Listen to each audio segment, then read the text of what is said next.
Peaceful demonstrations took a violent turn over the weekend as major cities across the country continue to see protests over racial inequality. Federal agents pepper sprayed protesters in Portland. Buildings burned in Seattle. Heavily armed militias marched the streets of Louisville, and in Austin, Texas, a protester was killed. Carter Evans has the details. Footage uploaded to Facebook captures the moments shots rang out in downtown Austin. About 100 people were marching at the time. One of them, 28-year-old Garrett Foster, was killed. Police say Foster, who had protested regularly since the death of George Floyd, was legally carrying an AK-47 at the time. He and other protesters, according to authorities, surrounded a car after the driver turned aggressively toward demonstrators. The driver opened fire, striking Foster before speeding away. The driver later called 911 and claims Foster pointed a rifle at them before they fired in return. His wife being African American and he being a champion of justice and wanting to make sure that all people are treated fairly and equally. In Aurora, Colorado, a blue Jeep barreled through a sea of protesters who quickly parted to avoid being hit. Police say one person opened fire, wounding at least one other demonstrator. Police declared a riot in Seattle Saturday night after vandals set fires and destroyed property. Authorities deployed tear gas and pepper spray. Daryl Bro's car was seriously damaged in the melee, and she says those using the demonstrations as cover for mayhem are drowning out the positive meaning of the protests. Almost 45 years I've been black. This is what Black Lives Matter does. I'm not with it. Those protests are drawing inspiration from Portland, where people have been gathering for nearly 60 days and nights. Tear gas was fired again Sunday, with some using signs and leaf blowers to push the gas back on officers. Peaceful protesters like these two nurses were caught in the crossfire. That was my first time being tear gas, and it's not fun. There's nothing violent about our protest. Police here in Los Angeles say what started as a peaceful protest over the weekend got out of hand when a handful of protesters started assaulting police officers. The federal building here was vandalized. Well, now President Trump is doubling down on those federal officers, saying he still plans to send them to cities like Chicago, Philadelphia, and Detroit. Carter Evans, CBS News, Los Angeles. And for more on the unrest in Washington state, Seattle Times reporter Sydney Brownstone joins me now. Good to have you with us, Sydney. So there were some protesters at Saturday's demonstration who said that they showed up to support the demonstrators who have been out there for weeks. And we also heard that many were influenced by the federal agents who have been deployed there. What more can you tell us about that? Yeah, the protests in Portland definitely animate people to come out. What we saw on Saturday were people who showed up in solidarity with the Portland protesters, and we saw a number of different tactics employed.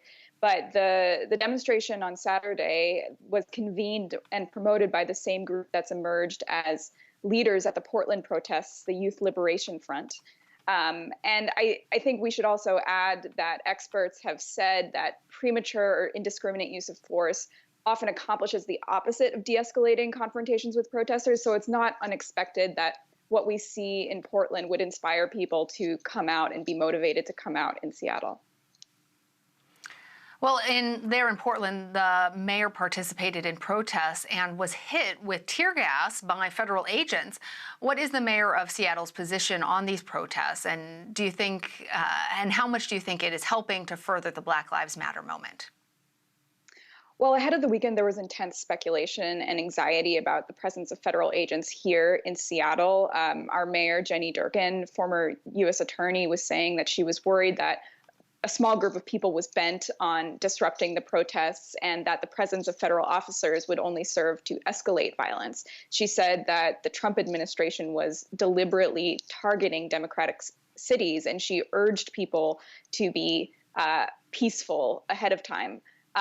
How you define peaceful versus violent is often a debate we have here in the Pacific Northwest when we've seen these types of tactics on display before.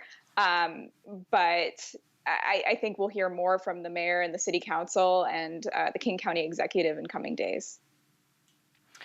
All right, Sydney, We have seen Washington State locked in these protests and in a fight, as you're mentioning, between the local government and the federal government in this instance. What is the path forward, and are people there optimistic that things are going to get better or that they're going to get worse before that can happen? Well, the interesting thing about what happened Saturday here in Seattle is that federal agents stayed completely out of sight. So the confrontation was between our city's police force and protesters. And it was a scene that has played out repeatedly over the summer and in years past, where police say protesters throw water bottles or rocks, and then police use pepper spray, flashbangs. And we're getting reports, we're hearing allegations that police used pepper spray on the National Lawyers Guild, legal observers, as well as journalists. So in terms of things getting better, I mean, I think that it's, and the mayor has said this too, that it's a bit of a self-fulfilling prophecy. As long as you have police officers in riot gear, I think people will show up to protest them. And there's been criticism that the tenor of these protests has changed over time, from explicitly focusing on Black Lives Matter to more protesting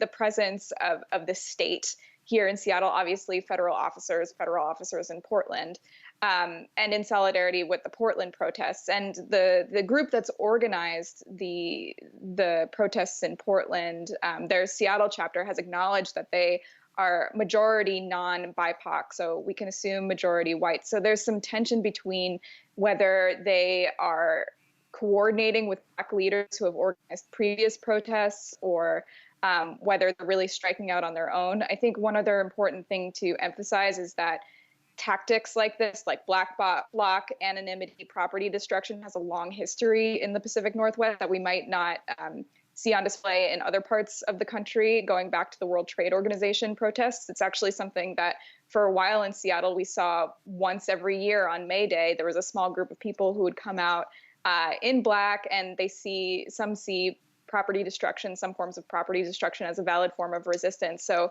it's something that we're quite used to seeing, and oftentimes has been employed to protest other causes, not just police brutality.